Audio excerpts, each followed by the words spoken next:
नवीन update जे आपल्या इन्व्हेस्टमेंटवर affect करू शकते असा एक रूल सेबीने काढला आहे. हा रूल नॉमिनीशी रिलेटेड आहे. नॉमिनी म्हणजे वारसदार ज्याला आपण म्हणतो.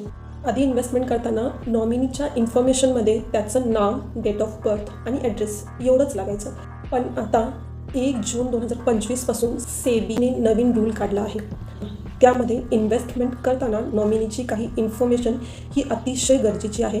फॉर एक्झाम्पल त्याचं नाव, त्याची डेट ऑफ बर्थ, त्याचा ॲड्रेस, मोबाईल नंबर, त्याचा ईमेल ID, त्याचं रिलेशन आणि त्याचे जे डॉक्युमेंट्स आहेत, फॉर एक्झाम्पल पॅन कार्ड किंवा आधार कार्ड किंवा ड्रायव्हिंग लायसन्स, या तिन्हीपैकी एका डॉक्युमेंटचा नंबर हा अतिशय गरजेचा आहे. आणि हा जो रूल आहे हा नवीन इन्व्हेस्टमेंट्ससाठी कंपल्सरी आहेच.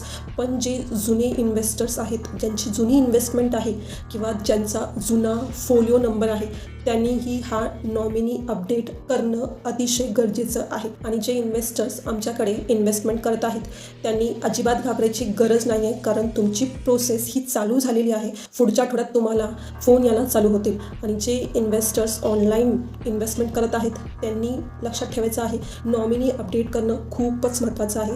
हे आपल्या भविष्याच्या इन्व्हेस्टमेंटसाठी खूप गरजेचं आहे. अधिक माहितीसाठी नक्की फोन करा. थँक्यू.